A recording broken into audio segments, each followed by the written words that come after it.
Now, a number of municipalities affected by recent flooding have been declared disaster zones in KwaZulu-Natal. Cooperative Governance Minister Thembi Nkadimeng made that revelation through a statement yesterday. Officials are hoping that this will fast-track repairs to damaged infrastructure. Nearly 60 people have died, you might remember, since the downpours lashed the province since Christmas Eve last year. 26 of those fatalities have been recorded in Ladysmith alone. The damage from the latest round of flooding is estimated at nearly 2 billion rand. Let's get a sense of what the implications are moving forward. Bring in the MEC of Cooperative Governance in KwaZulu-Natal. That's MEC Bongiwe Sithole-Moloi, who joins us via our video link this morning. MEC, it's lovely to have you on the program. Thanks very much indeed for making time to speak to us. How many areas are we talking of that have now been declared disaster zones? Morning, Ayanda. The National Disaster Management Center has classified certain municipalities within our province. Those will be Uku, Utugela, Metro, eThekwini, and Ilembe. They have been classified based on the Act, which is the Disaster Act, that classified those municipalities so that they will be able to prioritize their budget to assist those projects that has been affected with this weather that we have been experiencing since the start of the festive season. Yeah, and what does that look like, MEC? Does that mean that money would have to be redirected from other departments in order to respond to this disaster? It means that starting from the municipalities that are being classified, they will have to ensure that they look at the budget and be able to direct the budget to those affected infrastructure projects so that they repair them and rehabilitate some of those projects. We're hoping that with that, if it allows us, because we are working on a very thin budget, we may also ask the Treasury to assist us in ensuring that where the support that is needed by a municipality, also the departments assist us to ensure that we do that. As we are seated here, this disaster has made us to lose all the damages that in the infrastructure of this heavy rain. At this stage, we are looking at 2 billion that needs to be looked at. Whilst we are considering that is only for Utugela district, but for others we may look at 9 billion and more in trying to correct those damages that has been made by these rains. My goodness, that's not any small change, MEC. Does the province have that money? We don't have the money, but we have to find a way, because most of these infrastructure that has been affected, it includes the roads, the bridges, the schools, the houses that has been totally destroyed. That means that it's a dire need that we must try and restore these damages so that people will then come to normalize their lives and also to be able to utilize them as they expected. Yeah, what is concerning, of course, is that this is coming as KZN was battling very serious backlogs when it comes to their housing crisis. It's not a problem that's unique to KwaZulu-Natal, but it's certainly pronounced in that province as well, which I'm sure has complicated your ability to respond even to these floods.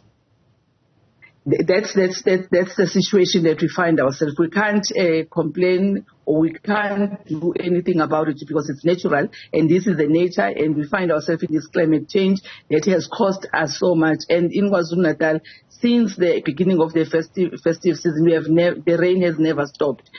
And that caused a lot of damage. When we try to restore others, the next day, it's going back and it's getting more and more in that way. And they've lost a lot of lives. And at this moment, we're talking about 60 lives that we have lost through this inclement weather that has affected us as the province. Yeah. Is that still the figure as you and I speak, MEC, today? Because we sadly have learned that the story develops very rapidly. The figures we have now is that 60 people, as I've mentioned, or more than 60 have sadly died, with the number still missing. Are you able to give us the updated figures? The updated figures is still 60. If you recall, last week we were talking about around 58, but we are certain now it has moved to 60 people that have lost their life, with 6 people missing as we are aware of. But I want also to indicate that some people don't report in time, and they don't go to the police to report that they have missing people. And each and every day when there are rains, we get new people that as communities reporting their loved one being missing. But at the moment we are at 60 lives that we have lost during this time. But we continue with the campaign, the awareness campaign, to encourage our people not to cross the flooding bridges, and also not to expose themselves, because some of these people are not only that they have drowned or their cars has been washed by the waters in those bridges that they were crossing. Others, they have been struck by lightning. It means it's not a one-faced kind of an incident that we're reporting. But a lot of people, we are saying that if for your safe, please ensure that you evacuate the place that you are staying if you feel that it's not going to sustain the rain that we are facing in this province. But moreover, as the teams of KwaZulu-Natal, we are alert, and we have been alert throughout the start of the season. We started in October to ensure that all the teams are in place and are alert, so that where there is a need to evacuate people, our teams are there and they do that. We work with all the structures of disaster, including the SAPS, including departments that are more inclined when these times comes, and we work together to ensure that the situation is calm and we are able to assist our municipalities in ensuring that the situation is calm in those areas. Yeah, you know, MEC, as you and I speak, there are predictions of even more inclement weather going into the next couple of weeks. And we've been here before in KwaZulu-Natal. This is seemingly becoming a pattern around how the province experiences mostly its warmer months throughout the year. How is this affecting how you reckon governance should work in KwaZulu-Natal for us to prevent a repeat of what's taking place? I mean, it's safe to say that it's been at least about 3 years or so with KwaZulu-Natal seeing more than, seeing this kind of heavy downpours, more than expected is what I wanted to say. And in many instances, we always come back to the place where we didn't want to be, which is where lives are being lost. Yeah, the situation is not only one solution that we can come out with. Firstly, we must also say that because of the number and the increasing number of people living in these areas, that has distressed the infrastructure that has been there. It needs to be looked at and expanded so that it be able to accommodate all the people. Other people, because they want a place to stay, they build their houses in the floodplain areas where they are not supposed actually to build in their houses. When we try to say move away, people will say, oh, it's near town where I'm working and I can't move. We are trying to work with the communities in doing that. So we have to put more funding to ensure that we improve our infrastructure. We also have aging infrastructure, which is has no capacity anymore to assist us as we move on. But we are insisting that we are going to deal with that. In our approach now, we are saying that we are not only going to be proactive, we are not going to be reactive, but we want to be proactive to say what is the cause and how can we build it. We are talking with water and sanitation department to ensure that the dams are upgraded and also are made to not to be the threat to our people when the water is overflowing in those dams. I'm not saying that it is the cause, but I'm saying so that we have this situation being contained. Taking, for instance, the town that has been highly affected, Ladysmith.